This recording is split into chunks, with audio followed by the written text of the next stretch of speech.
Today we are going to talk about the dark side of communication and how to deal with manipulative people. And for that, I got actually an expert here. It's Wlad. He's a communication expert talking about manipulation, especially in how to deal with those people. Welcome, Wlad. Yeah, great to be here, Marco. So to get into the topic, first of all, what is the dark side of communication? What does that mean? Well, obviously, it's dark because the person who is manipulating you doesn't tell you that he's manipulating you. It's the whole sense of manipulative people. They have a dark strategy, and they never tell you, oh, Marco, in 5 minutes, I'm going to use a traditional argument on you and hope you buy that. But instead, it's all very, very dark and hidden. And the contrast to that is obviously transparent communication or fair communication. But obviously, dark rhetoric or dark side of communication is unfair, where people try to manipulate you. Sounds tricky. Though, how do you identify that, right? Because as you said, people are not transparent. They try to hide things. So if you talk with somebody, what are some keys you could pay attention to and realize, oh, wait, he is using dark communication, is trying to trick me? How do you realize that?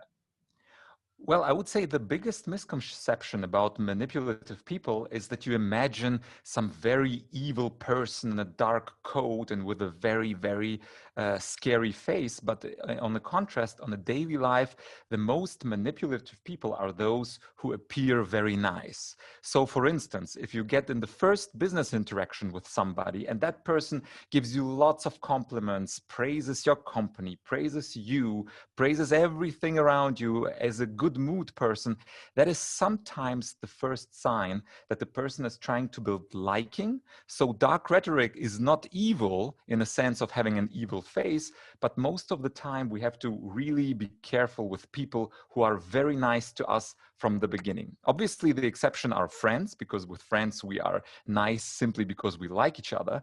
But if you have a relatively new person in your relationship or in your business and that person is trying to be super nice, that's very often a case of manipulative rhetoric. So if you find yourself in such a situation, you realize, oh, somebody's really nice to you, but you also realize, oh, there's something like behind, he's trying to sell you something or whatever. How do you say in those situations no? Because it feels so uncomfortable to say no to such a nice person. So how do you wiggle yourself out of those type of situations? Do you have like a common trick that we can use? Yeah, especially. So, for instance, when somebody makes you compliments, then you could simply say, oh, sir or madam, thanks for the flowers. Let's go back to this argument about XYZ. So you actually acknowledge the compliment. You don't say, oh, you evil person. I think you try to build lots of liking with the compliments, and that's why you want to trick me. It's possible still that this person is genuinely honest and making you a compliment because he or she really likes you. But again, there is a probability that this person is manipulative. So you acknowledge this compliment without knowing for very sure that it was a manipulation, but you go back on the argumentative level and you don't talk too much about praise and compliments that were made to you. And I think that's a very good trick. If you say thanks for the flowers or thanks for the compliment and simply continue talking about the topic. So it seems like everything starts with awareness, becoming aware of what is going on, realizing that and not trying to overly focus on that, just be aware and bring it back to the actual topic of the conversation. Absolutely. And of course, not all manipulative people are nice and trying to build liking.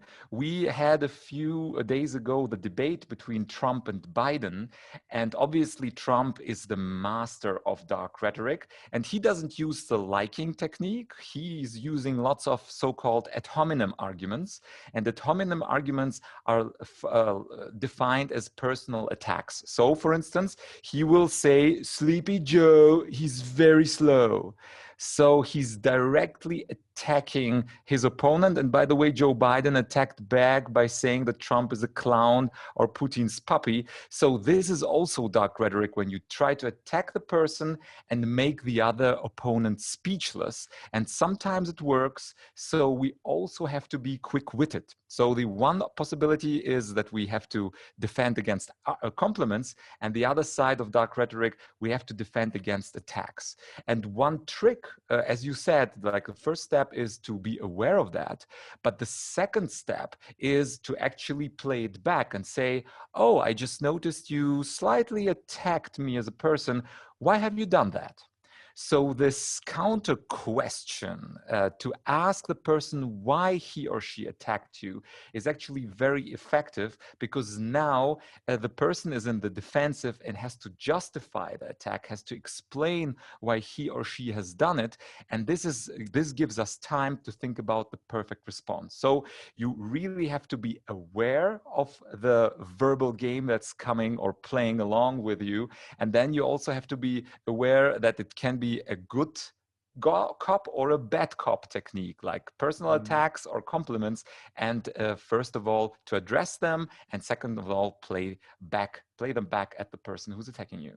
Yeah, that's actually a nice tool, really, to just verbalize the situation. Feels like by doing this, a lot of this pressure that is between the lines is somehow blown away, because you just address everything out loud. Exactly. And actually, there is a cool sentence in the American language that we all can remember because it rhymes. And it says, name it and tame it. So the idea is, if you can name the technique, for instance, oh, you just used an ad hominem on me. So if you name it, you kind of tame it, because the other person instantly understands, okay, this is Wlad. I cannot play such dark rhetoric games on him, because he recognizes everything. And if you name it, that's obviously a very good tool to defend yourself from that. Nice, nice. Now, speaking about Donald Trump, I think that's an interesting figure, talking about dark communication. Is he using any other techniques, or is he mainly focusing on this one type of technique by just basically attacking other people?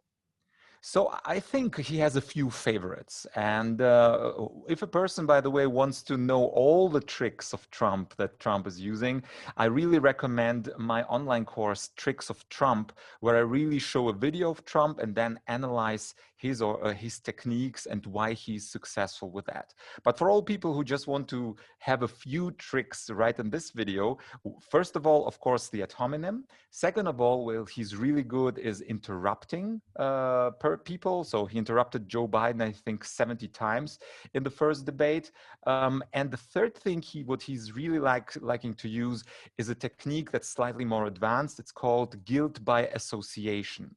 So he doesn't find a weakness in you, but he finds a weakness with somebody close to you, and then he mingles both and tries to make you look weak.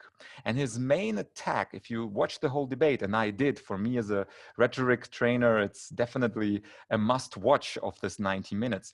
His main attack was not directly at Joe Biden. His main attack was about his son, Hunter Biden, and he attacked him of being corrupt, first of all, of being thrown out of the army, and especially of being bribed with $3.5 million and having a problem with cocaine. And obviously, he's not attacking Biden personally and directly, but it's a guilt by association, because it's his son. Everything that the son does wrong, it's associated with his father, Joe Biden. And I think it's also a very clever move. And you can instantly see that it hurt Joe Biden, because he responded very emotionally on that. Yeah. So this is also a pretty advanced technique. And in my online course, I explain like over 50 tricks that he uses: logical fallacies, language tricks, psychological tricks. But this guilt by association is a very mean trick that other people might also use on you. And again, name it and tame it. And that means if you notice somebody uses the guilt by association thing, then call it out. Exactly. And if you call it out, you tame it. Nice. We actually put the links of your course and also the debate we just talked about in the description below. Now, what I was wondering, because you're so aware of those dark methods and tricks, do you yourself use some of them deliberately? Oh yeah, definitely. So dark rhetoric is something that is hidden, but it doesn't mean that it is a bad thing or that it has to lead to bad consequences. For instance, I'm sure for you as a psychologist, it's going to be super fun to learn this idea of reactance that everybody knows, where people are told to do thing A and they do exactly the opposite. So children are often reactant. So you say, don't touch this pink pillow. And what will the child do? He will exactly touch the pink pillow because you said not to do that.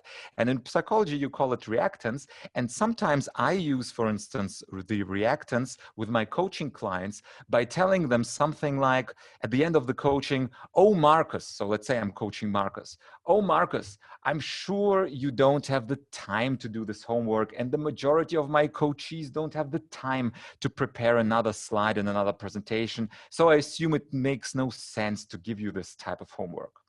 And then I make a pause.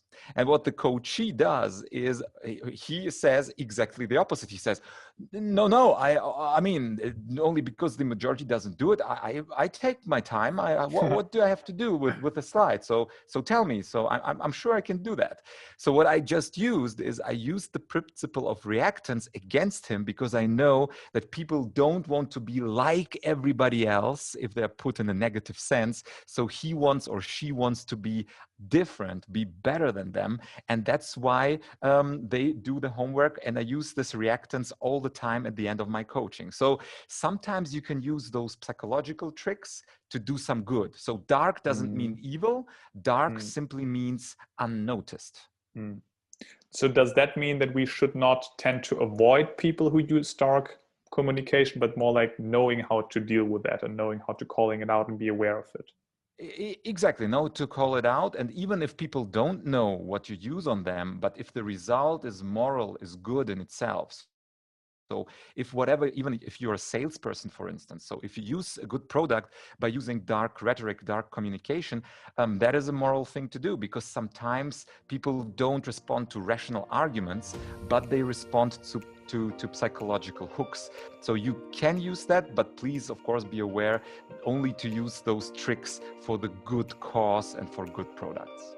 Yeah, cool. Thank you so much. If anybody out there has any more questions, just leave a comment below. Wlad and I, we will respond to those questions, especially Wlad, because he's really the expert in communication, how to deal with people who use dark communication.